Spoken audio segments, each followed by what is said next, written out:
Recently, a clip's been going around of Joe Rogan speaking to one of his guests on his podcasts about Tommy Fury and how he's apparently a legit boxer. He is. He can box. He can throw a punch. As Joe Rogan's point was proving, like you can obviously see him in his earlier fights and some of the more recent ones that haven't been as broadcasted and on as of a bigger stage. He's good. He can do combinations. He can set things up. He's strong, powerful, fast. He's athletic, and he can push you up against the ropes. Step back, whoop, and move away. Which obviously is really impressive, and he has shown big potential. However, this is kind of what I want to get across to everybody. He's very athletic. He's good at throwing the punches. Good technique. He's also explosive. However, these are a few other factors you should listen to. Zero head movement, slow head movement. His defensive technique is this. It's the same thing every time. Watch his most recent exhibition fight.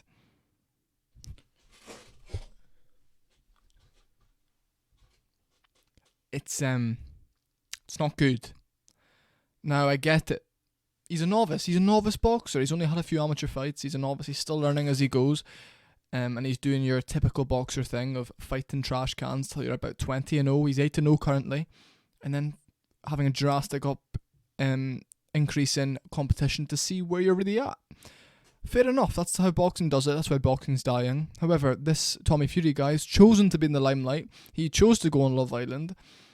And he's chosen other career paths and other revenue streams outside of boxing, which is completely fair play to him. He's very successful so far in his life. I think he's 23, 24 years old. And he's picking fights with Jake Paul. As we all know, we've seen the Shrek memes of his dad. And all this. But the amount of pressure that this kid is under, I don't think people realise how immense it must be. Being in the limelight, being a fighter in the limelight is one of the toughest things you can do mentally. But when your family, the people that are meant to be closest to you, are saying, we will remove you from the family, we will take away your last name, we will do all of this if you lose to this Jake Paul guy.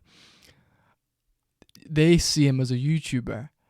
But realistically, Tommy and Jake are on a very similar level. If you think about this, Jake Paul's been training 4 or 5 years. Jake Paul started with all the money in the world to get as good as he can, as fast as he can, as the best recovery, this and that. Probably didn't have to do much learning. He probably didn't do much overtraining because he's had that much money and that good influence around him, the good coaches from the very beginning. Fury was a young kid, I think 15 when he started dabbling in boxing, having a few amateur fights. So he's had good people around him, but they're not the highest quality coaches. Yes, he was being coached by Ricky Hatton for a while. Not anymore. Now he's purely being coached by John Fury and around his type of inner circle, John Fury's inner circle. Tyson's a different story. Tyson is an inbred gypsy with the strength of 10 men. You know, like he's a different level. He's incredible. He's one of the greatest heavyweight boxers of all time I've ever seen. Muhammad Ali will always be my GOAT. However, Tyson Fury is always just behind him in terms of accomplishments, etc. I think even the 3 Deontay Wilder fights were incredible fights. The third fight was an incredible fight, despite people not thinking we needed it, which we didn't, but it was still an incredible fight, a great spectacle we got to see. But back to Tommy Fury, the kid's under immense pressure and he's only young. But he put himself in the limelight and he's in this situation now. Jake Paul's apparently called him out for February and has come out with another Instagram story saying, something else has gone wrong from Tommy's end. Mike Perry, me and you could box, like another MMA guy. I think Tommy Fury is a bit of a pretty boy. I'm not going to lie to you, and he is a pretty boy. Like, you see him clenching his jaw, sparkling his eyes when it comes to the Instagram stories. And he's got the personality of a board, a brick. I put it on the plate for you. If you want to fight me, keep my name out your mouth. No. Mate, you're really embarrassing yourself. He's not a Fury. He's a half Fury, and it really shows. He doesn't look like a Fury. He doesn't talk like a Fury. He doesn't fight to the level that a Fury should be. However, he's 8-0. You can't disrespect him for that, and you also can't disrespect him for the fact that he's made money early in his career. He's also got a child on the way. It's extra motivation to just keep working hard. He's never going to be a world champion. And the fact he's turning down £2.5 million is crazy. His points are, oh, you offered Paddy Pimblett $1 million for a spar. Paddy Pimblett is one of the biggest stars in the world right now. You've got Love Island followers. You are not a big star, Tommy Fury. You are the perfect excuse for Jake Paul to fight a boxer who is in the Fury family, who has a big name in the social media space. So, if you're a fighting man, take the fight. You've pulled out twice already. Oh, I couldn't get into the US. I'm sure Jake Paul's team could have sorted something out. You know, they wouldn't have moved the event. They could have postponed the event for a week, 3 weeks maybe. Or not, maybe a month. Could have postponed it, changed the location to somewhere mutual like Saudi Arabia, UK, anywhere. But no, it went silent. They found a new opponent. Well, they tried to anyway. Then that fell through.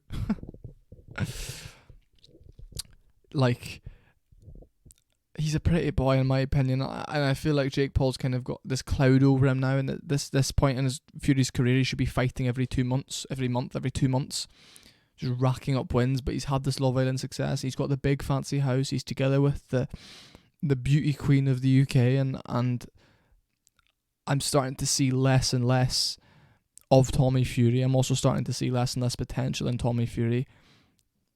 I'm very disappointed in how little progress he's made. He looks like the same fighter he was when he made his debut 3 years ago.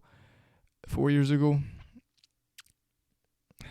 I'm not happy with it, and the Jake Paul fight should have happened by now, and I feel like Jake Paul and him are on a much closer level than he thinks and the Fury family think.